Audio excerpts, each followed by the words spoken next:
Trask standing back, looking, fires the ball down the field. A wide open receiver, Trey Grimes! On 3rd and 17, they rush 4, and they still get near Milton, and he throws it directly into the hands of Leo Chanel.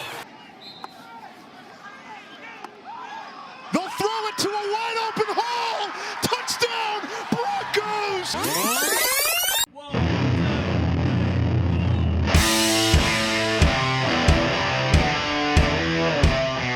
You are listening to The Review on the OSG Sports Podcasting Network.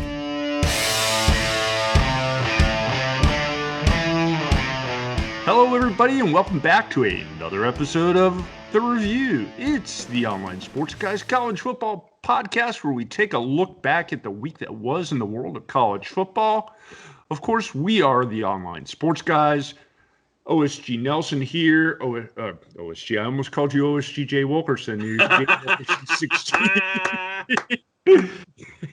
And I am your absent-minded host, OSG Phil. We are talking college football, and guys, we might as well start with the most current thing that we know about, and that's a quick lobby from the Pac-12, who's only a few games into their season and already trying to get the college football playoff moved to accommodate them. Yeah, this is from the San Jose Mercury News, and they're indicating that they talked to Merton Hanks, the director of football operations for the Pac-12, who said that Commissioner Larry Scott is having discussions with the committee to see if there's any possibility that the college football playoff can be delayed until late January. As we know, this is a desperate move by the Pac-12 to be relevant in college football playoff. It also, with the starts of Southern Cal and Oregon have gotten off too, and we'll discuss that a little later as we go over the games. I'm sure this is when it became top of mind. And seeing that your top team in Oregon right now is, I think they're 13th right now. Yeah, well, not struggling, but struggling to get recognition and anywhere in the poll, because really, when I watched Oregon against Washington State and they came back to win that game, that's a top 5 team. And they're not going to get that kind of respect because they're only going to play 6 games in a mad dash to the title game. So the wheels are in motion now to see if there's any way the Pac-12 can be relevant, maybe add a few more games so they can be part of the playoff pool. Obviously, their body of work in the last few years hasn't really warranted inclusion. However, they're starting to see if they can get some kind of delay and if they can get a team in there. John, is it a thing where Oregon would have to start beating people like 60-10? Yeah, no doubt. And at the same time, why should we reward the Pac-12 for not sticking it out in the first place and being one of the first ones to cancel and being one of the last ones back in and sit there in your way? It's like Arnold Horshack and Welcome Back, Kotter. Ooh, ooh, ooh, ooh. It's like you're trying to. Well, what about us? You shouldn't have. I think you should have used more prudence off the top in making sure that you would have had a schedule that would have had more than just 5 or 6 games. And right now, I know that you're already seeing the SEC having to push things back to that alternate week to help things out so they can get a schedule figured out. But why should the Pac-12 be given any credence to try to push everything back? Why should the entire train be stopped just because somebody with a hand cart over off of track 6 wants to come back in and be a part of the whole thing? Basically, yeah, that's what I'm looking at. It's like, ooh, what about us? Well, I'm sorry. You should have been more prudent trying to figure out your decision and having games scheduled, because a lot of other conferences were more prudent in putting things together and have scheduled 6, 7, 8 games and have already played 6, 7, or 8 games right now anyway. Yeah. So look at BYU's already 8 games into their season. Right. Right. So why should I sit here and give any credence to what the Pac-12 wants to do now, considering that they didn't think about the steps that a team like a BYU or the Sun Belt or any of these other conferences that have started from square one to move themselves forward? I don't give the Pac-12 any credence with what they want to do now. They should have thought about that back in late August. Well, they were so hell-bent on following the Big Ten, being the Big Ten's little brother all the time. And but I don't think they were going to play anyway. They're just looking for a dance partner to postpone, cancel, whatever term you want to use, the football season. Mm-hmm. And now they hastily put together a season. They found out that they may have a couple of teams worthy of playoff consideration. That's a you and problem. Now what do? They're backed in the corner right now, and they're trying to see if they can get themselves out of that corner. And I agree with you, John. I mean, this is the bed you made, and you got to Mm-hmm. sleep in it. Mm-hmm. Well, let me ask you guys this: considering the 15 games that got postponed this week, and the amount of games that have been postponed over the last couple of weeks, this week's postponements involved several top 10 teams. Could you make the argument that you might need to push things back? Because already we're talking about the SEC having to play games on the weekend of their championship on the 19th of December. Could you make that argument, though? Well, first of all, Greg Sankey was on SEC Nation yesterday and did indicate that, yes, it's floatable, those dates as far as championships, but it just creates many more headaches when you do make those changes. So for time being, the SEC, at least for their championship game, wants to keep that date set in stone. There is the option to float it, but it just creates so many headaches to do that they would much rather keep it set in stone right now. And again, a lot of what with the SEC, their 4 games that were postponed, a lot of it had to do with contact tracing, which, as Sankey said, is kind of outside the spread of the virus. And now we're going through outside parts of the virus. And now there's a lot of debate going on about that. So when you read between the lines, and the three of us are kind of come from that world where we kind of read between the lines on things. Yeah. It's almost as if you're moving the goalposts on us as far as who can play and who can't play. He also mentioned the fact that the opt-outs, had the opt-outs played, they could still play these games. And the NCAA gave them the opportunity to opt out and get full scholarship. So that kind of bit the SEC in the backside this week as well, with the games being postponed. All good points by Commissioner Sankey. I think he's spot on in all this. But again, 4 games were postponed. They built that December 12th date for such things. They gave them some cushion, and now they can use the cushion, which is brilliant. Yeah, I wrote a column this week on theonlinesportsguys.com talking Excellent about. plug. Nicely done. Thank you very much. Talking about my thoughts on how they've got to. We're at the point now where you've just got to try and power through this season. Mm-hmm. You're too deep in, and drawing it out and extending it, like Larry Scott theoretically is proposing. All you're doing there is just run the risk of having more games canceled or postponed because the virus numbers are skyrocketing. At this point, college football's this far in, why not just try to play it out as is and try to get it done with, as opposed to making it longer? And John, I'll throw that question to you. Does that make sense? No, I mean, and that's the thing. Why continue to dance with the dangers that are out there? You've already got a schedule. You already have protocols in place. You already have testing procedures. You've already got it. And once again, Wilkie talks about moving goalposts. That's what I think you're doing here. You've got a schedule, and it's going to take all the efforts humanly possible that you can. And that's the thing. It's like right now, these games that we're seeing every single week, they are 1-week auditions to reinforce the fact that everything that you've done during this week gives you the opportunity to sit there and play on a Saturday. So why continue to sit there and say, well, okay, this audition didn't work. You're going to have to come back for another audition, and we're going to make sure that the cast is the same, but your audition, we're going to push your audition back a little bit. We're going to make sure that the end of the run of this Broadway play is, we're going to push it down a little bit. We're going to push the premiere, the big premiere, all the way down here to the end of the calendar. And then you sit there and it's like, okay, well, tell you what, we're going to change the callbacks. All right, guys, we think you're the lead in this play, but the callbacks, we're going to push them back a little bit. And so you're really testing the dangers here. So you've got something in place, stick with it. And I have 0 foxes to give when it comes to the Big 10, 12, 14. and the Pac-10, 12, 14 about what you guys did. It's a you problem. You have to deal with it. The fact that you're not going to be a part of this dance and you want to sit there and wave your hand and go, well, what about us? You created your own issue. You created your own issue from the absolute beginning. It's a you problem. So if I'm a coach like Mario Cristobal, like Wilkie said earlier, yes, they should be a part of this discussion.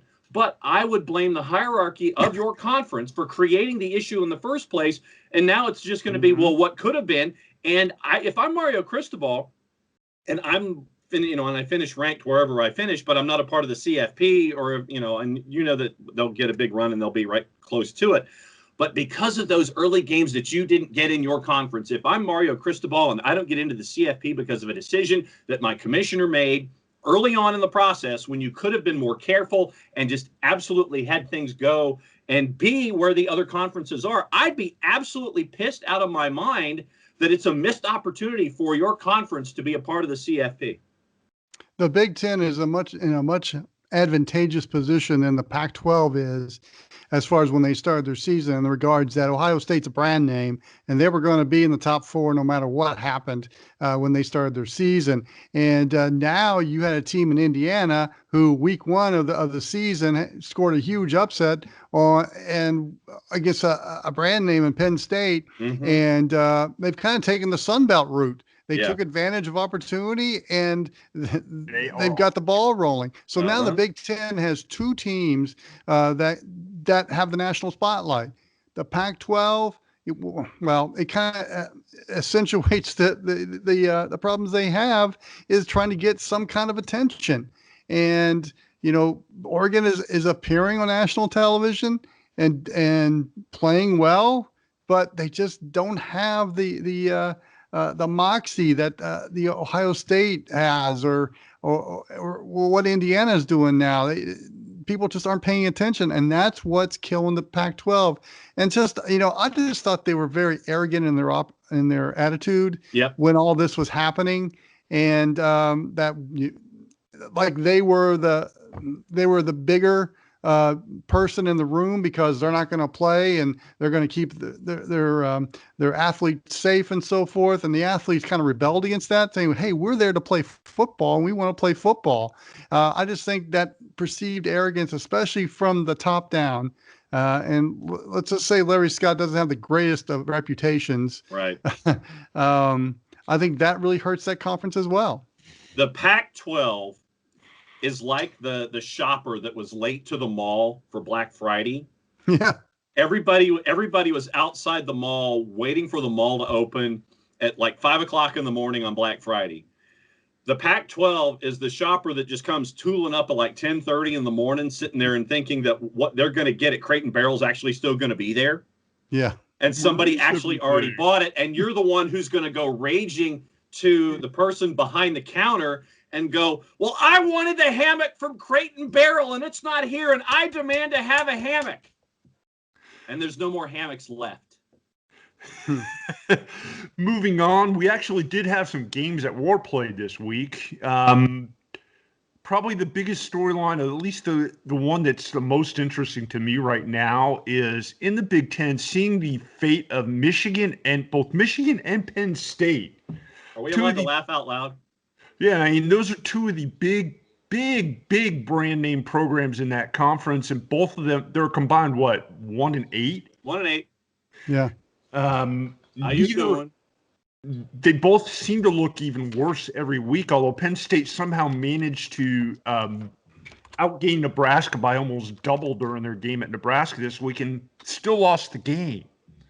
Are we talking about some coaching changes, some hot seats getting at least somewhere towards habanero flavor for Jim Harbaugh and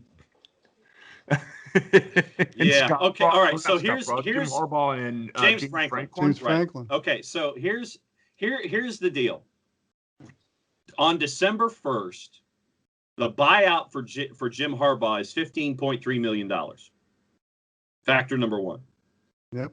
Now, according to FanSided, that would be just less than 2 weeks from today. Yeah. So and the buyout for James Franklin according to the Pittsburgh Post-Gazette, $38.4 million. Zoinks! Yeah, I would think James Franklin's safe right now. Yeah, with those kind of numbers. Guaranteed more than $5 million for each year of his contract. I think that James Franklin is a coach that has too much left on a contract to dismiss. But if there was, I'm sure that the lawyers at Penn State are trying to find a way to see if there's a way that they can get out of that deal. But I think that in this environment, I don't know. That's the thing. Can someone who is a Michigan booster / the athletics department find $15.3 million by December 1st to sit there and send Jim Harbaugh packing? I'm not. I don't think Penn State needs to get rid of James Franklin after this year. I'm looking at this as an anomaly for Penn State. Just how they had to prepare. Weird things happen. Weird things happen. He's a really good recruiter. People want to play for him, and I just think this is kind of a one-off this year for Penn State. That's my opinion. I would stick with James Franklin. He's proven. I think I said this on the X last week. If he wins 9 games in Vanderbilt, he's a pretty damn good coach. He's just not an X and O's guy. I mean, he's a guy that gets the guys fired up and close the deal on recruits. He leaves the X and O'ing to his coordinators. Now it's a whole different story in Michigan. You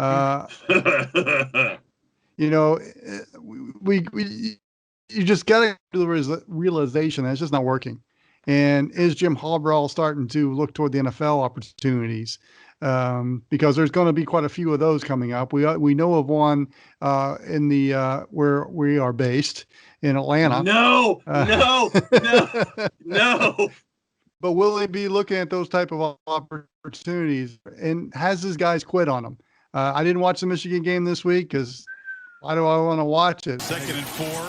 I get to hit a linebacker on that play. Burger's free, galloping to the end zone. It's getting even uglier in the big house. But yeah, are the guys quitting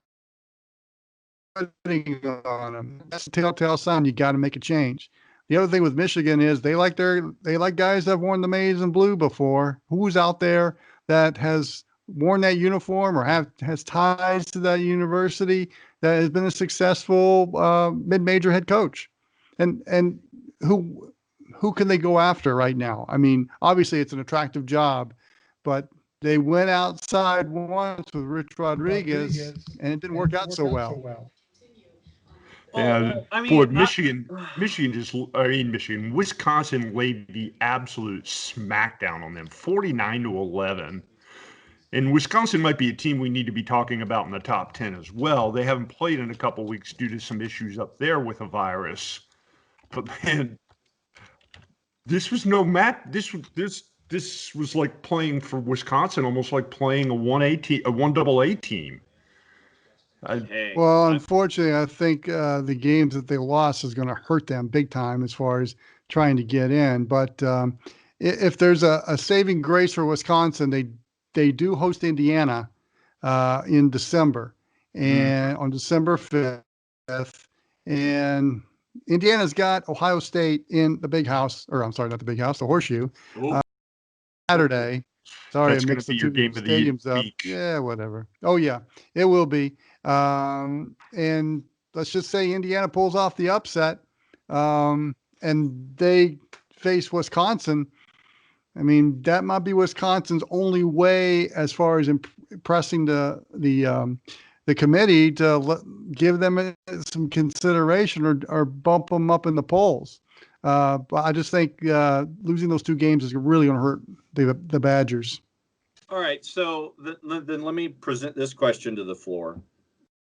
Obviously you'd look at somebody like a Tyrone Wheatley, but should not Michigan, instead of looking for a Michigan man, in all quotes, just look for the best coach?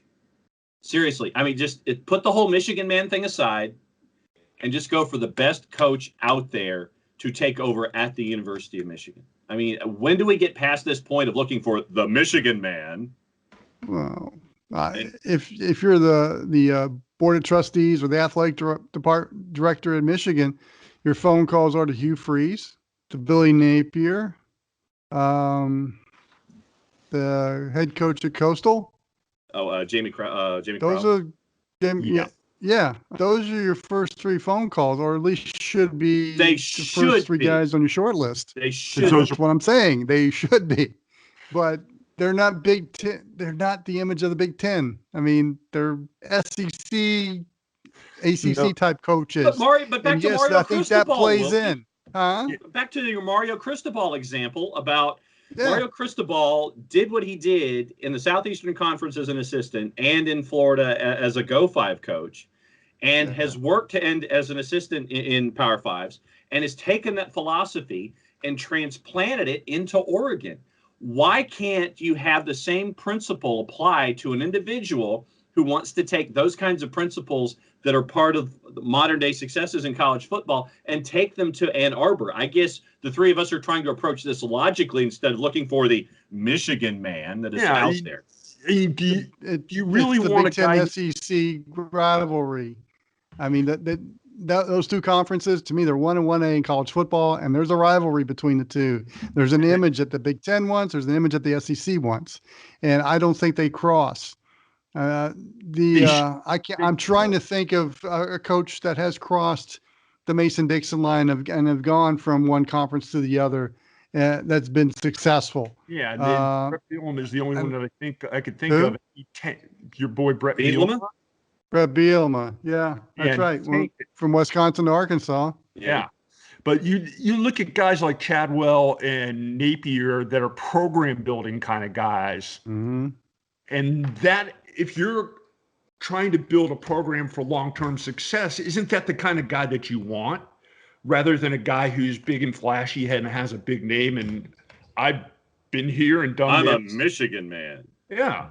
I mean, if I'm somebody that's hiring somebody to make my program successful over the long haul, I want a guy who's built a program before.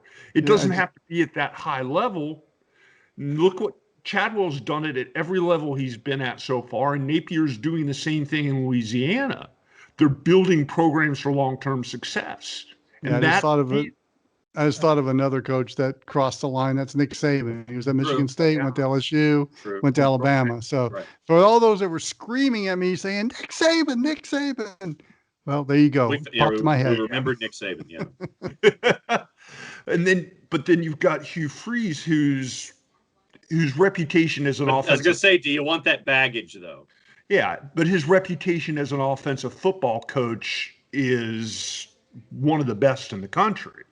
I would definitely, if I'm a Michigan AD, my first call is to Hugh Freeze. He's won at the major college level.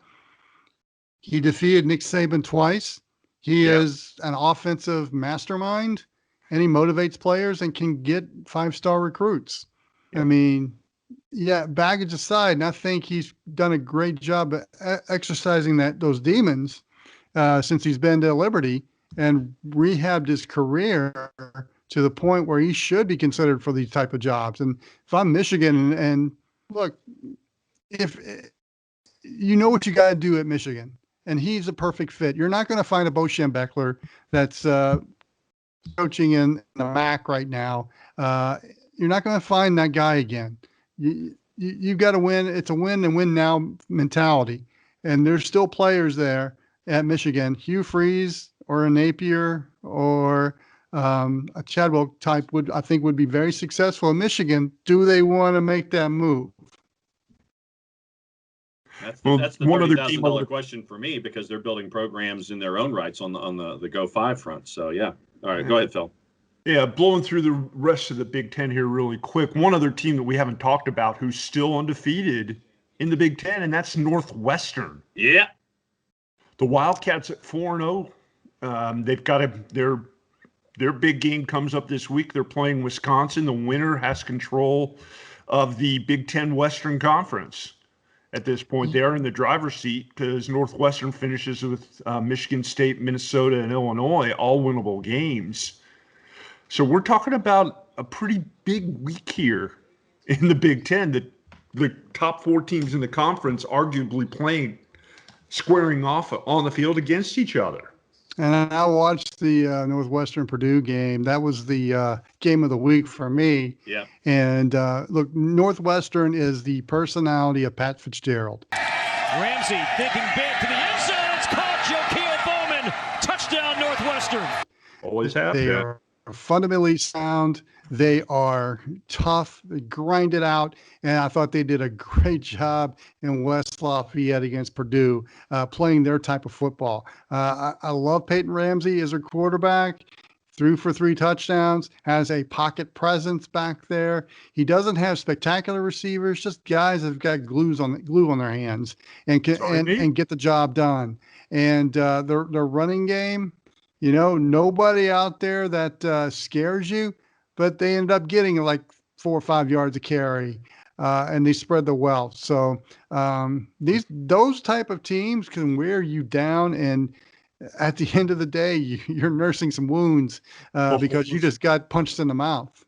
The whole is better. The whole is better than some of the parts. Yeah, exactly. I mean, you had 8 different guys catch passes for Northwestern from Peyton Ramsey. You had 7 different guys run the ball for Northwestern, and I know that a lot of the folks will look at the shiny object of Joakim Bowman, who caught 3 touchdown passes for Northwestern and got open on the edge a lot during the day. But as you mentioned, 15 different folks touched the ball in one manner or another for that Northwestern offense. And they only ended up with just under 300 total yards in that offense. But at the same time, you held Purdue to minus 2 yards to 2 yards net rushing. And so that, once again, Wilkie, that goes to your point about making sure that you are in a fight. It is trenches. It is grinded out. And that's the way that Northwestern is right now with this group of folks that they have at 4-0. One other game I want to talk about here before we wrap up the first half of the review, and that's Notre Dame with a big win over Boston College, a game that I think a lot of us thought might have been a trap game for the Irish. It wasn't such a trap. They rolled 45-31 over Northwestern. A big day for Ian Book, 20 for 27, 3 touchdowns, along with a rushing touchdown. Yeah, this game went exactly how I thought it was going to go. Notre Dame did not have any hangover at all. If anything, it just boosted their confidence to beat Clemson at home, especially the way they did in double overtime. And this Notre Dame team is on a mission to get to the ACC title game and to face Clemson again. And that's what we're looking at right now is a collision course, which Commissioner John Swofford will probably be smiling big because he gets the matchup he's always wanted in that title game, and it'll be relevant. Gift he could ever ask for. Yes, exactly. And as I've said, whoever takes over at the ACC as the new commissioner needs to mortgage the farm, do whatever he can to get Notre Dame to play a football, join the conference in football as well, appease NBC in any way, make the ACC network a YouTube channel, and appease NBC any way you can as far as your media rights. That needs to happen because now Clemson has a rival with a brand name, and Florida State. Sorry, John. Florida State is just not serving that purpose anymore. It's going to be a while before. Not at 2-6. Miami, same thing with Miami. Brand name in the past, but it's just not going to be that. Plus they're in the opposite division.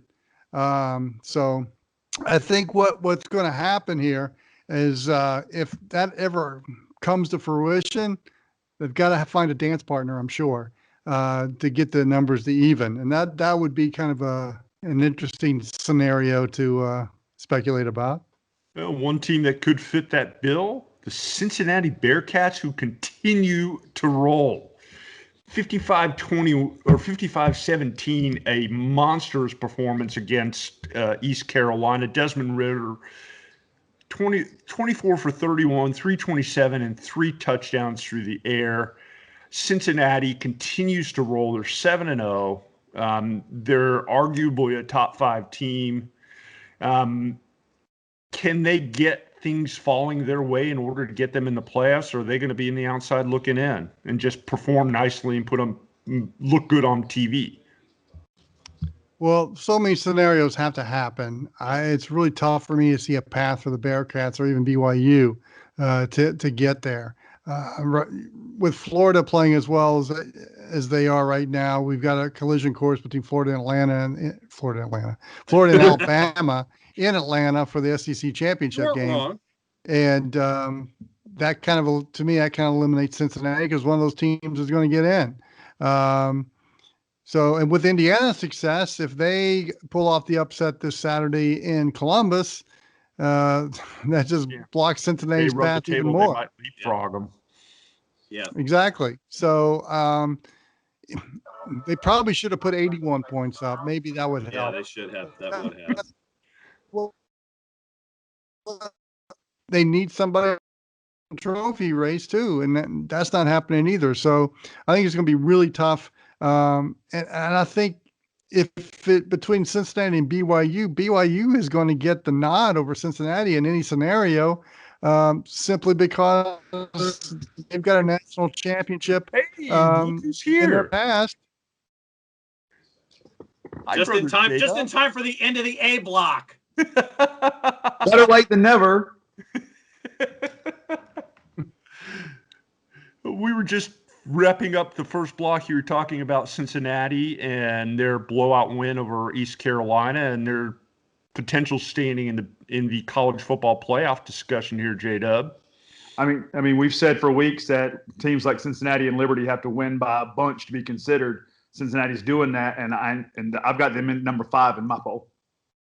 I think they have an outside shot to be in the top 4 if something happens. Well, thanks for that. Now we're going to wrap up and go to the go into halftime here on the review. And when we come back in the second half, hopefully we'll have Brother J-Dub here for the entire second half. And we're going to talk about the one game of note in the SEC, along with some MAC action and a curious fake spike play that was one of the better trick plays that I've seen in a long time in college football. All that and more when we come back for the second half of the review. You are listening to the review on the OSG Sports Podcasting Network. The OSG app is up and running on your Android or iPhone. Install the OSG app and listen to our podcasts from college football, soccer, and lacrosse. What are you waiting for? Download the OSG app today. If you've been hurt in a car wreck, contact my friend Steve Apolinski of Apolinski & Associates. He's been representing individuals for over 30 years throughout Georgia and Alabama. Email him at steve@aa-legal.com or call him 24/7 at 404-377-9191. The initial consultation is free. We know that every driver is different, and a one-size policy does not fit all. That's why Country Financial offers a variety of discounts, so you get the coverage you need and the savings you deserve. From good driver to good student, multi-policy to multi-car, we've got a discount to suit every driver. Call Jason Wright at 678-568-6871 today to see what you could save. On Facebook at Jason Wright Agency or by phone at 678-568-6871. Discounts vary by state. Policies issued by Country Mutual Insurance Company, Country Preferred Insurance Company, or Country Casualty Insurance Company, Bloomington, Illinois. The online sports guys would love to hear from you. Go to our Twitter page at OSG Sports for a comment, rant, or just whatever's on your mind about college football. Now, back to The Review with the online sports guys. They'll throw it to a wide open hole. Touchdown, Broncos! Thanks for sticking around, everybody. You have made it through the halftime show. And it's time to kick off the second half of the review here on the OSG Sports Podcasting Network. We are the online sports guys, and we are talking about the week that was in college football. With us, as always, OSG J-Dub, a little bit late to the party here as we wrapped up the first half. OSG Nelson here on top. Jay Wilkerson 16 over here to my left here, at least as I'm looking at the screen. Hopefully it'll be the same thing when we hit the boxes. And guys, we touched on a bunch of games here in the first half. Coming into the second half, we can hit SEC here really quickly. The Florida Gators put on another track meet, so to speak, this week. Kyle Trask just absolutely. So why don't you just go ahead and call it a Trask meet and get it over with, all right? I approve of this message. I already used my run of dad jokes. No, you didn't. Writing a story for work. Yeah, Florida 63, Arkansas 35. Kyle Trask, 6 more touchdowns. He went 23 for 29, 356, and 6 TDs. On a play action to throw it again. Fires the ball down toward the right. It's going to be a catch. Oh, what a catch. That's a touchdown for Justin Shorter. Which gives him, like 127 touchdowns in 6 games? Yeah. I think that Florida needs to reach out to A&M and see if they can use the phrase Kyle Field in Florida. No. Even without Kyle Pitts in the game. Yeah. Yeah. Even without Kyle Pitts in the game. Interesting contrast in this game between Trask and the former starter of Florida, Felipe Franks, now the Arkansas starter. And Franks didn't have a bad game at all either. No. Throwing for 250 yards and 2 touchdowns. And, I think he's been a big difference in Arkansas's offense. But Kyle Trask is just on a level above Felipe Franks right now and should be in that Heisman finalist conversation. I mean, all he's done is lead his team to a position to win the SEC and to now they're 5 in the AP poll now. So they're in a position to perhaps make it in the college football playoff. I don't think he's the front runner, but he needs to be at least a finalist. I had earmarked this game at the beginning of the year to see with Felipe Franks playing his old teams to see what kind of moxie he would bring to the field. And like you said, he didn't play badly. But a lot of people around the SEC are saying Mac Jones is I guess a higher candidate for the Heisman than Kyle Trask, but I disagree. Yeah, Mac Jones' numbers may have been better, but you look at Kyle Trask, dude is on next level playing right now, and I think yesterday or Saturday really solidified he to me is a front runner for the Heisman.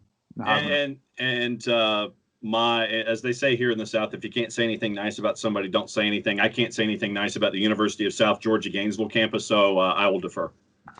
Trask has 28 touchdown passes in 6 games. It's insane. So if you're an NFL scout, who do you want, Mac Jones or Kyle Trask? Trask. Which one? Trask. Exactly. Trask. Exactly. The guy has pocket presence. He's accurate. He throws a nice deep ball, and the offensive line and the players love him. He's got leadership skills. Mac Jones looks to me more, the kid's talented. He just looks to me to be more of a guy that's successful. And the guys in the backfield are just that much better than everybody else. Yeah, I was going to say, I think the big difference between the two, because I think they're both similar type of quarterbacks with similar skills, is the supporting cast. I don't think outside his tight end, I don't think that I don't think Trask has the same supporting cast that Mac Jones does at Alabama, but I think you've got a couple other guys here who are going to figure into that Heisman conversation before we're all said and done. And then when Kyle Trask gets drafted by an NFL team, you use a subsequent pick on Kyle Pitts. Yep. Yes. Perhaps the Dallas Cowboys. You can't have this conversation about the Heisman. We've talked about Jones and Trask. You got to bring De'Aaron King into this conversation because you look at, talk about weapons around you. Diaz has done such a great job in Miami bringing in De'Aaron King and playing with Cameron Harris. King has got to be in the conversation. Numbers. He's got to be in the conversation. Yeah, that's the other school in Florida that I can't say anything nice about, so I'll defer. But De'Aaron King led the ACC as of before this week's games in total offense. And he's also in top 5 in passing and passing efficiency. His problem is that he's in the same conference with Trevor Lawrence. Yep. But what De'Aaron King has done has solidified a position in Miami that has been a problem for a while.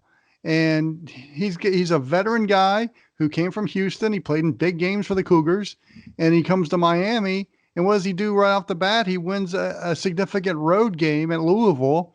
And aside from laying an egg at Death Valley when he had a chance for a coming out party, all he's done is played above, at a great level and made his teammates better. And there goes King to the edge. De'Aaron King to the pylon for the easy touchdown. And to me, he's going to get a lot of votes for ACC Player of the Year. And to me, I think he is the ACC Player of the Year.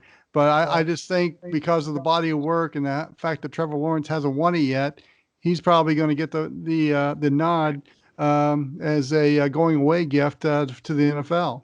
And you're talking about a Miami team that was going to be a little bit better this season going in without King, but his performance has taken a slightly above average team and made them a top 10 contender at this point. And that, to me, at least means a lot. I don't know that it's going to be enough name brand recognition there to get him over to the top in terms of a Player of the Year or a Heisman Trophy award, but you can't put down or disparage what he's done. He's made that team really, really dangerous. And Miami's issue is they don't have Notre Dame on the schedule this year. So if that were the case, he would have another shot and perhaps getting Miami into the title game. But without Notre Dame on the schedule, it's going to be very difficult for Miami to sneak in to Charlotte for the title game with a showdown with Clemson. And one thing to look at, if you look at body of work, which one's the best quarterback in Florida? Trask or King? You look at body of work, which one's the best one? Two different people, two different games, both really, really good at it. And the other guy that you got to mention in the Heisman conversation that I mentioned a little earlier, Justin Fields, is also putting up video game numbers at Ohio State. To be honest with you, I think he's the guy to me that if Ohio State finishes this season the way it looks like they will, that may end up walking away with the award. Another bonehead move by Kirby Smart. Let's just play Justin Fields on third down. It's not that simple. Not nearly that simple. Also, returning to the top 25 this week, Louisiana, and another big win for them, the Rajon Cajuns, with a 38-10 win over South Alabama. Billy Napier's got them at 7-1 this season. Wilkie's talked a lot about how much progress the Sun Belt has made. Louisiana may not even play for the Sun Belt title, and they could arguably be, if not the second best team in that conference. And their one loss is to Coastal Carolina, and that was a fantastic game. So that's a deceiving 7-1. I think the Raging Cajuns are a really good football team right now. We'll move on here to some smaller schools. One game I wanted to mention only because of the play at the end of the game, and that's the Western Michigan Toledo game, with the fake spike play that will live on forever. Nice win for Western Michigan. It moves them to 2-0 in the MAC action. Did you guys get a chance to see it? And if you did, what did you think? Yeah, I heard it. Yeah. Heard the play-by-play call, but you love those kind of Dan Marino fake spike moments, especially when they come across. Oh, what other games here? Nice win by Tulsa this week, taking down SMU. Tulsa goes to 4-1. Look for them to possibly creep into the top 25. And Liberty, J-Dub mentioned them earlier, 58 points for Hugh Freeze's team. They racked them up in large numbers against Western Carolina. Another big game for Malik Willis. From John, where? Roswell High School. Willis went 14 for 19, 306. And 3 touchdowns through the air, plus another 97 yards rushing and a couple of TDs. Counting for 5 touchdowns, it's not a bad day's work. You see what happens when you show up on our programs? We get the X bump. But the thing about Liberty, I put them in the same conversation as Cincinnati. They've got to have statement wins going forward to justify the voters that they're where they're supposed to be. But Hugh Freeze has got this team rolling. Malik Willis is just an amazing talent at quarterback. And, the Flames are just in fuego. Ouch. Makes you wonder, though, had Liberty had beaten Virginia Tech by two touchdowns, what kind of conversation would be having about the Flames right now? Yeah. Could be an interesting one. Could be a very interesting one. Another game of note here, and it's noteworthy because of somebody who caught a touchdown pass during the game. Colorado beat Stanford 35-32. Noteworthy because the son of the greatest wide receiver of all time caught his first college touchdown pass. Beginning of the dynasty. That would be young Mr. Brendan Rice, who caught a touchdown pass from Sam Neuer. Nice to see that, isn't it? Like father, like son? Makes you feel 172 years old, but other than that. Yeah, no kidding. Having met Jerry Rice in his prime, it makes you feel really old. Dude had hands of glue. Yeah. Any other games that jumped off the board to you guys this week? I think we got to talk about Indiana somewhere. Windiana. Yeah, we mentioned them briefly there in the first half of the show, and I don't know, maybe Tom Lewis is our coach of the year at this point. I mean, the game of the Big 10-12 is going to be this weekend with Indiana and Ohio State. I think if that game goes off, that is going to be a huge game with serious implications. We talked about that a little in the first half. Indiana, they shut Michigan State. They shut them out 24-0. Yep. And early on, Michigan State made a quarterback change and took out Rocky Lombardi, and it didn't make that much of a difference. They're struggling in East Lansing with Mel Tucker in his first year, but that's maybe that's what's going to happen in your first year. I think Mel in Tucker, the Big Ten. I think Mel Tucker bought himself 10 years beating Michigan. He did. Absolutely. He did. But bringing in Peyton Thorne, who didn't get the Spartans going. Lombardi has had some struggles, but bringing in Peyton Thorne like that and not getting a spark, that was disappointing if you're a Spartan fan. Michael Penix, to me, is an exciting player to watch. He does so much. And then Ty Freifogel had a game. He had a game for 200 yards and 2 touchdowns, and that's his favorite target. And this Indiana team, man, you always look for a team that has destiny on their side, and this Indiana team seems to be that way. Don Fisher told me a few weeks ago, these last 40 years that he's been broadcasting Indiana games, he's seen it all go against Indiana, and now maybe the law of averages is spun toward the Hoosiers right now in football.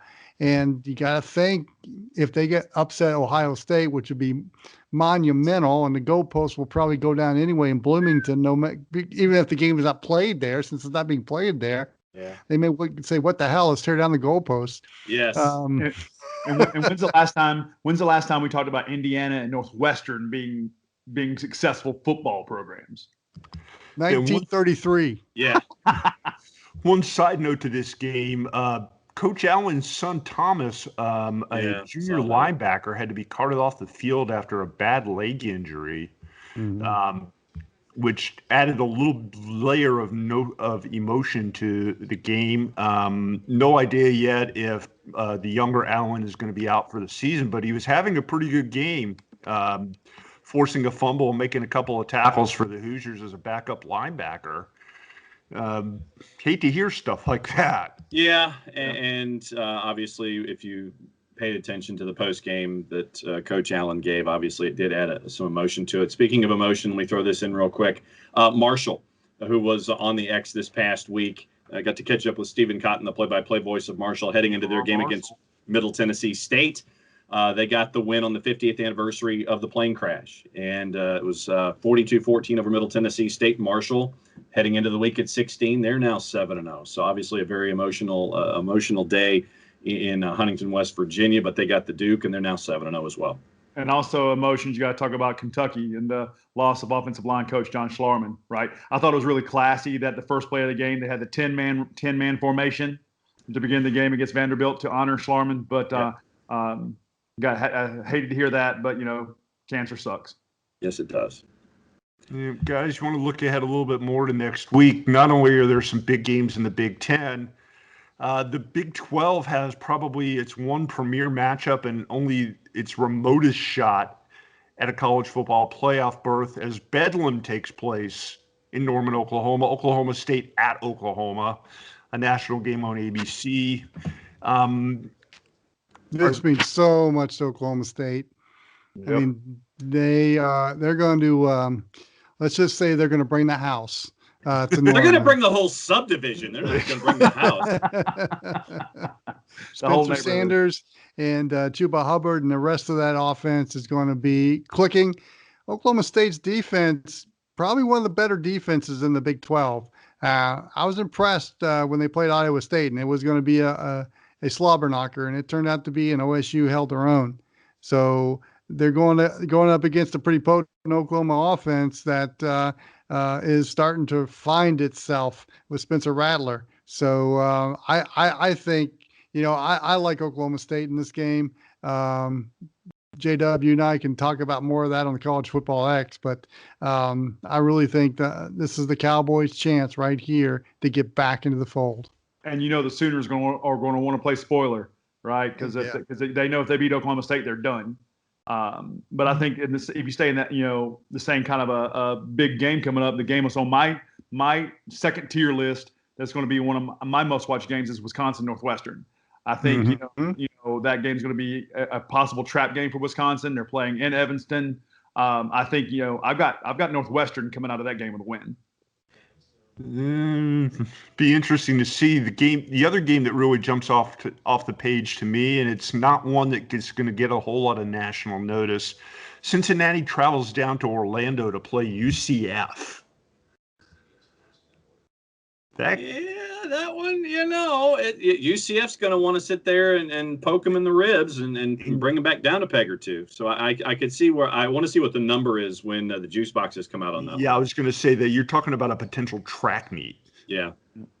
And talk about track meets. The one game that I'm actually going to go to on Saturday, if all things considered, is Liberty's coming to Raleigh to play NC State. So okay. I'm interested to see what the Flames can do against a Wolfpack team that's deceptively good when the right team shows up and Dave Dorn actually does the right. Yeah, Florida State, buddy. so I'm actually looking forward to seeing that game in person if everything works the way it's supposed to. Yeah, that's the game that Liberty has to. Here's their shot. If they can do 2 or 3 touchdowns against Dave Doran's Wolfpack, first of all, what are the Wolfpack fans going to feel like afterwards if that happens? And B, that's Liberty's shot right there to get some kind of boost into the college football playoff picture, or at least get in the top 10 and have some kind of consideration. But yeah, I'm right there with you, J-Dub. The other game, it's kind of off the beaten path a little bit, but one that intrigues me is UCLA and Oregon in Eugene. We all know what we feel about Oregon. UCLA is, as we're taping this, is winning right now, and they're starting to play a little better under Chip Kelly. But let's see, because they're going into the pit at Austin. And I think Oregon needs a 60, 70 point performance, really, if they're going to get back in, if they're going to get any kind of recognition, if Larry Scott can't lobby for a extension to the college football playoff. You can't get your hammock at Crate and Barrel, Larry Scott. You waited too long. Stop complaining at the cash register.